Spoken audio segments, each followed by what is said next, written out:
The fluorescent lights of Seoul's St. Mary's Hospital flickered as the ambulance screeched to a halt outside the emergency entrance. It was 2:47 a.m. on a frigid December night, and the usual chaos of the ER was about to escalate to unprecedented levels. Park Jin-woo, one of the most feared men in South Korea's underground world, was dying. The 47-year-old head of the Chungryong crime syndicate had been found collapsed in his penthouse, his skin pale and clammy, his breathing shallow and irregular. His bodyguards had frantically called for help, knowing that their own lives depended on keeping their boss alive. As the paramedics wheeled Jin-woo through the automatic doors, hospital staff scattered like leaves in the wind. Everyone in Seoul knew his face from the news. Despite the government's best efforts to dismantle his organization, Park Jin-woo remained untouchable, a ghost who operated in the shadows while maintaining the appearance of a legitimate businessman. His import-export company was merely a front for an empire built on extortion, gambling, and illicit trade. Dr. Kim Sung-ho, the head of emergency medicine, approached the gurney with visible trepidation. Jin-woo's 3 bodyguards flanked the stretcher, their cold eyes scanning every person in the vicinity. They had insisted on accompanying him despite hospital protocol. "What are his symptoms?" Dr. Kim asked, his voice steady despite the tension crackling through the air. "Severe abdominal pain, difficulty breathing, loss of consciousness," one of the paramedics reported. "Blood pressure is dangerously low, pulse is weak and thready." As they transferred Jin-woo to the examination table, his eyes fluttered open briefly. Even in his weakened state, there was something predatory about his gaze. He mumbled something incoherent before losing consciousness again. The medical team sprang into action, hooking him up to monitors, starting IV lines and running preliminary tests. But there was a problem. It was the night shift during the holiday season, and they were severely understaffed. 2 of their best nurses had called in sick, and Dr. Kim was already juggling 3 critical patients. That's when Sarah Mitchell walked into the room. Sarah was a 34-year-old nurse from Chicago who had moved to Seoul 18 months earlier through an international medical exchange program. With her warm brown skin, kind eyes, and infectious smile, she had initially faced some cultural adjustment challenges in a country where she stood out visibly. But her exceptional skills and compassionate care had won over colleagues and patients alike. She had been assigned to the general ward that night, but had heard the commotion and come to offer assistance. When she saw the tension in the ER and the understaffed teams struggling with a critical patient, she didn't hesitate. "Dr. Kim, I can help," she said in fluent Korean, which she had dedicated herself to learning since arriving in the country. Dr. Kim looked relieved. "Sarah, thank you. This patient is critical. We need to assess for internal bleeding or organ failure.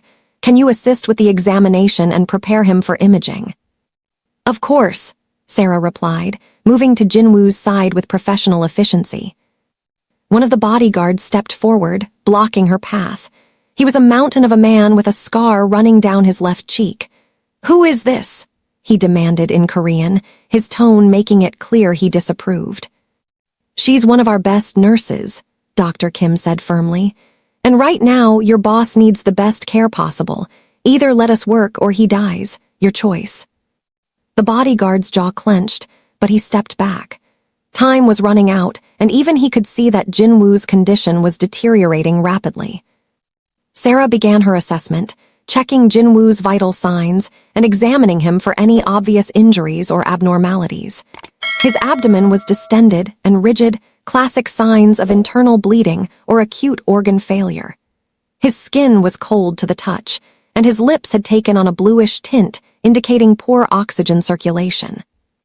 "We need to get him to imaging now," Sarah said urgently. "His abdomen is rigid, and he's showing signs of shock. This could be a ruptured organ or internal hemorrhage." As they prepared to move him, Jin-woo suddenly convulsed, his body going rigid on the table. Alarms blared from the monitors as his heart rate became erratic. "He's going into cardiac arrest," Dr. Kim shouted. "Start CPR." Sarah immediately positioned herself and began chest compressions while another nurse prepared the defibrillator. The bodyguards watched in horror as their seemingly invincible boss fought for his life on the sterile hospital table. "Clear," Dr. Kim called out, and Sarah stepped back as the defibrillator delivered its shock. Jin Wu's body jerked, but the monitor showed no change. They continued CPR, with Sarah counting compressions in a calm, steady voice that belied the adrenaline coursing through her system. After what felt like an eternity but was only 3 minutes, Jin Wu's heart found its rhythm again. "We've got a pulse," Sarah announced, her hands still positioned over his chest, ready to resume compressions if needed. But the crisis wasn't over. Jin Wu's blood pressure was still dangerously low, and they still didn't know the cause of his condition. They needed to conduct a thorough examination, and they needed to do it fast. "His clothing is restricting blood flow and making examination difficult," Sarah observed, noting how Jin Wu's expensive tailored suit seemed to be constricting his swollen abdomen. "We need to remove it to properly assess the situation." She reached for the surgical scissors to cut away his shirt, but the buttons were proving difficult with the heavy fabric. His belt was cinched tight, and his pants were clearly expensive and precisely fitted. In emergency medicine, speed was everything, and sometimes protocols required decisive action. "I need to loosen his clothing to assess for internal injuries," Sarah said, reaching for his belt buckle and pants zipper. It was a standard emergency procedure, removing restrictive clothing to allow proper examination and treatment. The moment her hands moved toward his belt, the scarred bodyguard lunged forward. "Don't touch him," he snarled, grabbing Sarah's wrist with painful force. "Let her go," Dr. Kim commanded, his voice cutting through the chaos. "This is a hospital, not the street. Your boss is dying and you're interfering with life-saving treatment." "She's trying to undress him," the bodyguard growled, his grip tightening. Sarah remained calm, her nurses' training overriding any fear. "Sir, in emergency medicine, we need to remove restrictive clothing to properly examine patients and identify life-threatening injuries. Every second we waste arguing is a second your boss might not have." Another bodyguard, older and with graying temples, placed a hand on his colleague's shoulder. "Min-soo, stand down. The doctor is right. If boss dies because we interfered, our families will pay the price." Min-soo reluctantly released Sarah's wrist, stepping back but keeping his hostile glare fixed on her. Sarah quickly unbuckled Jin Wu's belt and unzipped his pants, sliding them down enough to properly examine his lower abdomen. What she discovered made her heart skip a beat. There, on his lower right abdomen, was a large, discolored swelling that had been hidden by his clothing. The area was hot to the touch, severely inflamed, and when she gently pressed near it, a small amount of purulent drainage leaked from what appeared to be a healing surgical scar. "Dr. Kim, look at this," Sarah said urgently. "This appears to be a severe post-surgical infection. The incision site shows signs of abscess formation and possible sepsis." Dr. Kim moved to examine the area, his expression growing grave. "This is why his organs are shutting down. The infection has spread to his bloodstream. We need to get him to surgery immediately to drain the abscess and clean out the infection, or he'll go into septic shock." "Did he have recent surgery?" Sarah asked, looking at the bodyguards. The older bodyguard hesitated, then nodded. 3 weeks ago, appendectomy. He went to a private clinic, insisted on complete discretion. He seemed fine after, went back to work after a week." "A week?" Sarah's eyes widened. "Appendectomy patients need at least 2 weeks of rest, and that's if everything goes perfectly. He likely resumed strenuous activity too soon, the surgical site didn't heal properly, and bacteria entered his system. The infection has been building for weeks." Dr. Kim was already on the phone with the surgical team. "We need an OR prep immediately. Patient presenting with post-surgical septic infection, likely intra-abdominal abscess with systemic involvement." As they rushed Jin Wu toward the operating room, Sarah continued monitoring his vitals while administering broad-spectrum antibiotics through his IV line. The bodyguards followed at a distance, no longer interfering, but watching every movement with intense scrutiny. In the OR, Dr. Kim and the surgical team worked frantically to drain the massive abscess that had formed in Jin Wu's abdominal cavity. The infection was worse than they had initially thought. If Sarah hadn't caught it when she did, if she hadn't insisted on properly examining his abdomen by removing his restrictive clothing, Jin Wu would have been dead within hours. The surgery lasted 4 hours. Sarah remained nearby, having volunteered to stay past her shift to help manage the post-operative care. She had started this case, and something in her wouldn't let her leave until she knew the patient was stable. When Jin Wu was finally wheeled into the intensive care unit, the first rays of dawn were breaking over Seoul's skyline. He was sedated, intubated, and connected to a dozen different monitors and machines. But his vital signs were stabilizing. The worst was over. Sarah was updating his charts when she felt someone's presence behind her. She turned to find the older bodyguard standing there, his expression unreadable. "The boss wishes to speak with you," he said, "when he wakes up." "I'll be here," Sarah replied simply. 3 days passed before Jin Wu was conscious enough for visitors.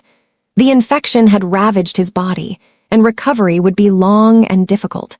For a man accustomed to absolute control, the helplessness of his situation was almost as painful as his physical condition. When Sarah entered his room for her evening rounds, his eyes followed her with sharp intelligence. The breathing tube had been removed, though his voice was hoarse from disuse. "You," he rasped in Korean, "you're the nurse who saved my life." "I'm part of the team that treated you," Sarah corrected gently, checking his IV lines and monitors with practiced efficiency. "How are you feeling today, Mr. Park?" A ghost of a smile crossed his pale face. "You know who I am." "Everyone knows who you are," Sarah replied evenly. "But in this hospital, you're just another patient who needs care." Jin Wu studied her for a long moment. "My men tell me you were the one who discovered the infection, that I would have died if you hadn't examined me properly." "Any competent medical professional would have done the same," Sarah said, though they both knew that wasn't entirely true. The bodyguard's interference, the tension in the room, the dangerous reputation of the patient, all of these factors might have caused a less experienced or more timid nurse to hesitate, to defer to others, to avoid potential conflict. "Why did you help me?" Jin Wu asked, his dark eyes boring into hers. "You must know what I am, what I do." Sarah paused in her work, meeting his gaze steadily. "Because that's what I do, Mr. Park. I'm a nurse. I took an oath to provide care to anyone who needs it, regardless of who they are or what they've done. In this room, you're not a crime boss or a feared criminal. You're a human being who was sick and needed help." Something shifted in Jin Wu's expression. Surprise, perhaps, or a flicker of something that might have been respect. "My men were prepared to hurt you," he said quietly. "Min-Soo especially. He thought you were disrespecting me." "He was scared," Sarah said simply. "He thought he was protecting you. Fear makes people act in ways they might not otherwise." "You weren't afraid," Jin Wu observed. Sarah smiled slightly. "I was terrified, but I couldn't let that stop me from doing my job. You were dying, and I had the knowledge and skills to help. Everything else was secondary." Over the following week, an unlikely dynamic developed. Sarah continued to be Jin Wu's primary nurse, and he began to request her specifically for his care. Their conversations started with medical matters, but gradually expanded. Jin Wu was curious about this American woman who had traveled halfway around the world to work in a Korean hospital, who spoke his language with a peculiar accent, who treated him with professional courtesy but no fear. Sarah learned that Jin Wu's path to criminality had begun with poverty and desperation, that he had clawed his way up from the gutters of Busan with nothing but ruthless determination. She didn't condone his choices, but she began to understand the context that had shaped them. Jin Wu, in turn, was fascinated by Sarah's idealism, her genuine belief that every life had value regardless of circumstance. In his world of violence and betrayal, her compassion seemed almost alien, yet it stirred something in him that he thought had died long ago. One evening, as Sarah was checking his post-surgical wound, Jin Wu spoke quietly. "I've been thinking about what you said, about being just another patient in this hospital." Yes, Sarah prompted, carefully removing the dressing to examine the healing incision. No one has treated me like a normal person in 20 years, he said. Everyone either fears me or wants something from me. Even my own men see me as a symbol, not a human being. But you saw someone who was sick and needed help. Nothing more, nothing less. Sarah applied fresh bandaging before responding. Everyone deserves to be treated with basic human dignity, Mr. Park. That doesn't change based on their past actions. Even monsters, Jin Wu asked, a bitter edge to his voice. I don't believe in monsters, Sarah said firmly. I believe in people who make choices, good and bad, and I believe people can change if they choose to. Jin Wu was silent for a long moment. What if the choices I've made have consequences I can't escape? What if there's no redemption for someone like me? I'm not qualified to talk about redemption, Sarah admitted. But I do know this. Every day is a chance to make different choices than yesterday. It's never too late to decide what kind of person you want to be moving forward. 2 weeks after his emergency admission, Jin Wu was cleared for discharge. His recovery had been remarkable, aided by his previously robust health and the aggressive treatment that had caught the infection just in time. The morning he was scheduled to leave, Sarah came to do her final assessment and provide discharge instructions. You'll need to continue the antibiotics for another 2 weeks, she explained, handing him the prescriptions. The wound care instructions are here. If you experience any fever, increased pain, or drainage from the surgical site, come back immediately. And Mr. Park, actually rest this time. Your body needs time to heal. I will, Jin Wu promised. He hesitated, then pulled out a business card and an envelope. This is for you. Sarah glanced at the envelope and immediately shook her head. I can't accept gifts from patients, Mr. Park. Hospital policy. It's not a gift, it's a thank you for saving my life. I was doing my job, Sarah insisted. You were doing your job with courage and compassion in a situation that would have made most people hesitate, Jin Wu countered.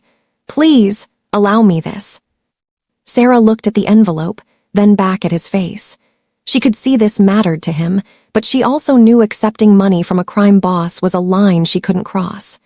I appreciate the gesture, Mr. Park, I really do, but I can't accept it. Knowing that you're recovering and that I was able to help is all the thanks I need. For a moment, Jin Wu looked like he might argue. Then he nodded slowly, a slight smile tugging at his lips. You are a remarkable woman, Sarah Mitchell. The world needs more people like you. The world needs people who choose to be better than they were yesterday, Sarah replied, echoing their earlier conversation. That includes you, Mr. Park. As Jin Wu left the hospital, flanked by his bodyguards, he paused at the entrance and looked back. Sarah was already moving on to her next patient, her focus entirely on the elderly woman who needed her care. He watched her for a moment, then walked out into the bright Seoul morning. 3 months later, Sarah heard through the hospital grapevine that Park Jin-woo had turned himself in to authorities and agreed to cooperate with prosecutors investigating organized crime in South Korea. It was unprecedented. Some speculated about internal power struggles or deals gone wrong. But those close to the situation whispered about a change of heart, about a near-death experience that had prompted reflection on life choices and legacy. Sarah never knew for certain if their conversations had played any role in his decision. She hoped they had, but it didn't really matter. She had done what she always did, treated a patient with skill, compassion, and basic human dignity. The rest was up to him. The story of the Korean Mafia boss and the Black American nurse who saved his life became something of a legend in St. Mary's Hospital, a reminder that healing wasn't just about medicine and procedures. Sometimes, it was about seeing the humanity in every person who came through those doors, regardless of who they were or where they came from. And sometimes, the simple act of treating someone with dignity and compassion could change a life in ways that no amount of medicine ever could. 6 months after Jin-woo's discharge, Sarah was working a double shift when she received an unexpected visitor. She was in the staff break room, grabbing a quick coffee between patients, when the hospital administrator appeared in the doorway with an unusual expression on his face. "Nurse Mitchell, there's someone here to see you," Administrator Choi said, his tone carefully neutral. "He's waiting in conference room B." Sarah frowned. "I'm in the middle of my shift. Can it wait?" "He says it's important. I've arranged coverage for your patients for the next hour." Administrator Choi's eyes held something she couldn't quite read, concern, perhaps, or curiosity. Puzzled, Sarah followed him down the corridor to the conference room. When he opened the door, her breath caught. Sitting at the table was Park Jin-woo, but he looked transformed. Gone were the expensive tailored suits and the aura of menace. He wore simple civilian clothes, and there was a weariness to him that hadn't been there before. More striking was his solitude. No bodyguards flanked him. No armed men watched his back. "Mr. Park," Sarah said, surprise evident in her voice. "I heard you were. I thought." "That I was in prison," Jin-woo finished, a wry smile crossing his face. "I am, or rather I will be. I'm currently under house arrest while the trial proceeds. My lawyer arranged this visit through official channels. I wanted to speak with you before sentencing." Administrator Choi discreetly withdrew, closing the door behind him. Sarah sat down across from Jin-woo, her nurse's instincts immediately assessing him. He looked healthier physically. The surgical scar had healed well, but there was an emotional weight to him that was new. "How are you feeling?" she asked, the question automatic. Jin-woo laughed, a genuine sound that seemed to surprise even himself. "Only you would ask me that. I'm facing 15 to 20 years in prison. I've lost everything I spent my life building, and you want to know how I'm feeling." "Well, do you?" Sarah pressed gently. "How are you feeling?" He was quiet for a moment, considering the question seriously. "Lighter," he finally said. "Terrified, uncertain, filled with regret, but somehow lighter. Does that make sense?" "More than you might think," Sarah replied. "Guilt and secrets are heavy burdens to carry." "I wanted to thank you," Jin-woo said, leaning forward. "And I wanted to explain something. When I was lying in that hospital bed, dying from an infection I'd ignored because I was too proud and too paranoid to seek proper medical care, something changed in me." "The near-death experience," Sarah suggested. "Partly," Jin-woo admitted. "But it was more than that. It was you. The way you treated me, not as a monster to be feared or a powerful man to be placated, but as a human being deserving of care and dignity. Do you know how long it had been since someone looked at me that way?" Sarah remained silent, letting him continue. "My entire adult life, I've been Park Jin-woo, the feared crime boss. People either cowered before me or sought to use me. Even my own family kept their distance, afraid to be associated with what I'd become. But you unzipped my pants without hesitation because it was necessary to save my life. Such a simple act, but my men nearly attacked you for it because they couldn't conceive of someone treating me as just another patient." He paused, his hands clasped on the table. "When Min-soo grabbed your wrist, I was barely conscious, but I remember thinking, this is what I've created. A world where a medical professional can't do her job without fear of violence, where basic human care is seen as disrespect, where I've become so monstrous that people can't even help me without controversy." "You weren't the monster, Mr. Park," Sarah said softly. "The system you operated in was, but you were still a person underneath it all." "That's what I realized," Jin-woo continued. "In our conversations during my recovery, you kept treating me like I was capable of being better. Not once did you lecture me or judge me, but you also didn't pretend that my choices didn't have consequences. You just believed that I was more than the worst things I'd done." He pulled out a worn photograph from his pocket and slid it across the table. It showed a much younger Jin-woo with a woman and a small child, all of them smiling in front of a modest apartment building. "My wife and daughter," he explained. "They left me 8 years ago. My wife couldn't stand what I'd become, and she didn't want our daughter growing up in that world. I haven't seen them since. They changed their names, moved away. I could have found them, I had the resources, but I knew she was right to take our daughter away from me." Sarah looked at the photo, seeing the happiness in the younger Jin-woo's eyes, a lightness that had been entirely absent from the man she'd treated. "After I recovered, I kept thinking about what you said. Every day is a chance to make different choices. I started wondering what choice my daughter would want me to make. What kind of man I wanted to be if I ever got the chance to see her again. His voice cracked slightly. So I called my wife, just to hear her voice to know they were safe, and I told her what I was planning to do. What did she say? Sarah asked. She cried, Jin Wu said, his own eyes glistening. She said it was the first time in 20 years that I'd sounded like the man she married, the man I was before ambition and anger consumed me. She said our daughter, she's 16 now, asks about me sometimes, wonders if I ever think about her. He wiped his eyes roughly. I'm going to prison, Sarah. I've done terrible things, hurt people, ruined lives. I deserve what's coming.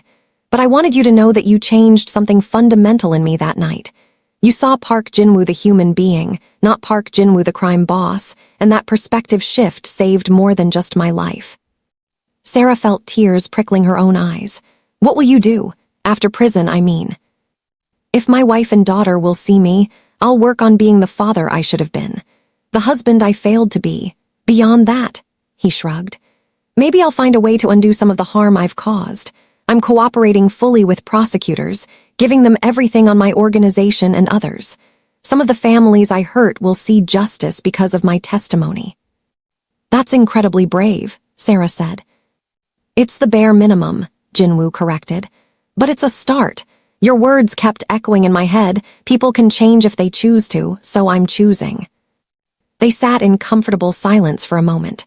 Then, Jin Wu reached into his other pocket and pulled out a sealed envelope. Before you refuse, he said quickly, seeing Sarah's expression, this isn't money, I know you can't accept that. This is a letter. I've written to your hospital administration recommending you for commendations, detailing exactly what happened that night, and how your skill, courage, and compassion saved my life. I've also written a letter to nursing organizations in Korea, praising your work and advocating for better protections for medical professionals who face intimidation from dangerous patients or their associates. He slid the envelope across. I can't undo the fear my men caused you that night, but I can use my testimony and my story to help prevent it from happening to others. If there's one good thing that can come from my notorious reputation, let it be highlighting how brave people like you are for doing your jobs despite the dangers. Sarah took the envelope, touched by the gesture. Thank you, Mr. Park. That means more than you know. It's Jin Wu, he said. Just Jin Wu. I'm not a boss anymore. I'm just a man trying to figure out how to be human again. Then thank you, Jin Wu, Sarah said warmly. And for what it's worth, I think you're already succeeding at that. They talked for another 30 minutes about his daughter's interests, about Sarah's experiences adapting to life in Korea, about small, human things that had nothing to do with crime or punishment or redemption. Just two people connecting across the vast divide of their different experiences. When it was time for Jin Wu to leave, he stood and bowed deeply, a gesture of profound respect in Korean culture. I hope you know, he said, that you represent the best of what humanity can be. In a moment where you could have hesitated, where fear or prejudice or judgment could have stayed your hand, you chose compassion and professionalism. You saved a life that many would say wasn't worth saving. That's a kind of courage I never possessed in all my years of power. Every life is worth saving, Sarah replied firmly. That's not courage, that's just truth. After Jin Wu left, Sarah sat alone in the conference room for several minutes, processing the conversation. She thought about the scared, dying man who had arrived in her ER 6 months ago and the reformed person who had just walked out the door. She thought about the power of simple human dignity, of treating people as people rather than as their worst actions. Her phone buzzed with a message from the nursing station. She was needed. Sarah stood, tucked the envelope into her pocket, and headed back to work. There were patients who needed care, lives that needed saving, and she had a job to do. As she walked down the corridor, she passed a young doctor struggling with a difficult patient, a man covered in gang tattoos who was refusing treatment and threatening the staff. Sarah paused, caught the doctor's eye, and gave an encouraging nod before approaching the patient herself. Sir, she said in calm, fluent Korean, I understand you're scared and frustrated, but we're here to help you. You're not just your tattoos or your past. In this hospital, you're a person who needs care and we're people who want to provide it. Will you let us?" The man blinked, surprised by her directness and lack of judgment. Slowly, suspiciously, he nodded. As Sarah began her assessment, she smiled slightly. Every person deserved to be seen, to be treated with dignity, to be given the chance to be more than their worst moment. It was a simple philosophy, but it was one she would carry with her forever. And somewhere across Seoul, a former crime boss sat in his apartment under house arrest, looking at a photo of his daughter and making plans for the kind of father, the kind of man he still had time to become. Sometimes salvation came from the most unexpected places. Sometimes it arrived in the form of a compassionate nurse who simply refused to see monsters where there were only humans in need of healing.